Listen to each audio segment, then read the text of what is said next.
ওই স্মৃতিটাও আমার এখনো পীড়া দেয়। আমি মাঝে মাঝে ঘুমাইতে পারি না ওই স্মৃতিটা আমি দেখেছি। আমি আমার এমনকি আমি আমার কোনো সহযোদ্ধার লাশ তুলতেও পারি নাই। ফ্যাসিস্ট আওয়ামী লীগের যারা দোসর তাদের হাতে যে এত অস্ত্র ওই দিনে আমরা ফার্স্ট ফেস করছি। এরপরেও তাদের সাথে আমরা ফাইট করছি অলমোস্ট ৩১ জুলাই। সেটা হলো যে আপনারা জানেন মার্চ ফর জাস্টিস কর্মসূচি পালিত হয়েছিল। আমরা ওই দিন ঢাকা বিশ্ববিদ্যালয়ের শিক্ষকদের সাথে আমি ঢাকা বিশ্ববিদ্যালয় থেকে আপনার হাইকোর্টের পথে রওনা দিয়েছিলাম, কিন্তু পথিমধ্যে আমাদেরকে হাইকোর্ট হাইকোর্ট সংলগ্ন মেন গেট সংলগ্ন যে বটগাছ আছে ওখানে আমাদেরকে আটকা দেওয়া হয় এবং আমরা ওখানে দীর্ঘক্ষণ ওখানে অবস্থান করি, প্রতিবাদ করি। তারপরে শিক্ষকদের পরামর্শক্রমে ওই দিনের মতো আমরা ফিরে আসি। রিমেম্বারিং আওয়ার হিরোজ কর্মসূচি পালিত হয়। সেই কর্মসূচিতে আমি শহীদ মিনারে অংশগ্রহণ করি। 2রা আগস্ট যে কর্মসূচিটি পালিত হয় সেটা হলো গণমিছিল এবং গণদোয়া। সেদিন ছিল জুম্মাবাদ। আমি ওই দিন জুম্মার নামাজ বেসিক্যালি সায়েন্স ল্যাব এলাকাতে অংশগ্রহণ করি।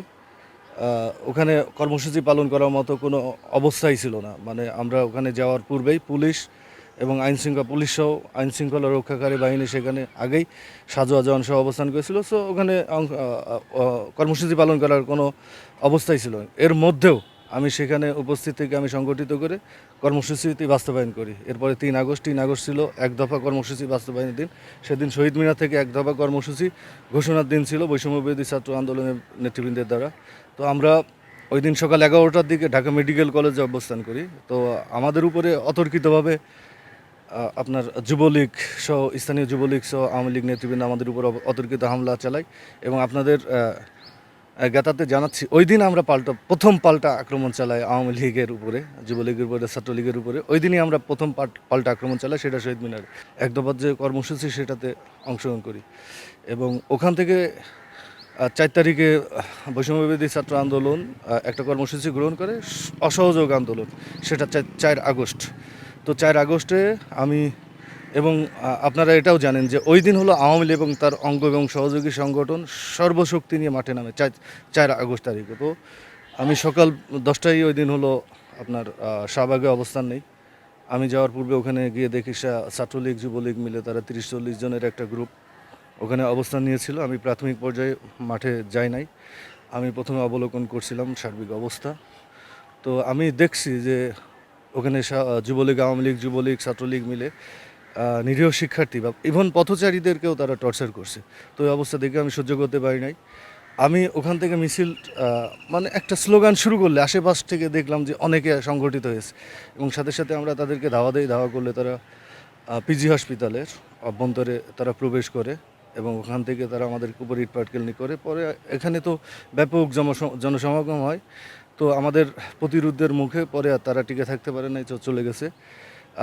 20 তারিখে আমি যেমন একটা বিভীষিকাময় মুহূর্ত ফেস করেছি, 4 তারিখে আর একটা বিভীষিকাময়, মানে চোখের সামনে লাশের পরে লাশ দেখেছি ওই দিন আমি।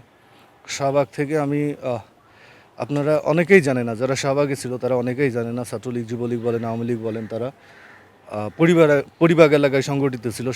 শাহবাগ অভিমুখে তারা হলো আসছিল।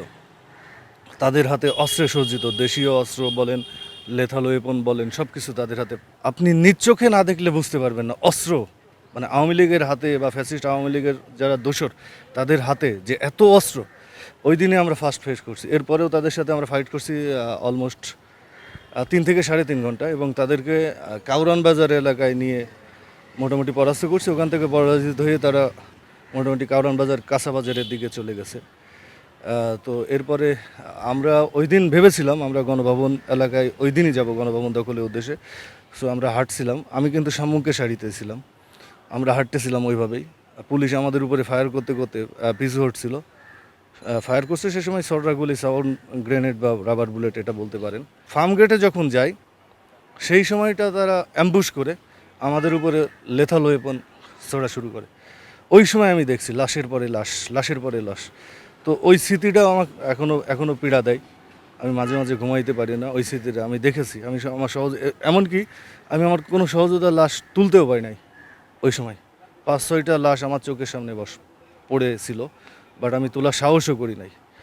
তো ওখান থেকে আমি সন্ধ্যার দিকে ফিরে আসি। আসার পথেও শাহবাগ পুলিশ স্টেশন, ওখানে একটা লাশ নিয়ে মিছিল হচ্ছিল। ওখানে দেখলাম পুলিশ গুলি ছুড়লো। সো আমি আর ওই দিকে আগাই নাই, আমি বাসায় চলে গেছি ওই দিন।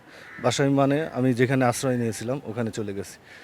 তো পরের দিন 5 আগস্ট আবারও কর্মসূচি পালন করার জন্য প্রথমে শহীদ মিনারে জড়ো হওয়ার চেষ্টা করি, বাট সকাল থেকে পুলিশ সেখানে আমাদের যারা জড়ো হওয়ার চেষ্টা করছিল তাদেরকে আটক এবং গুলি করে।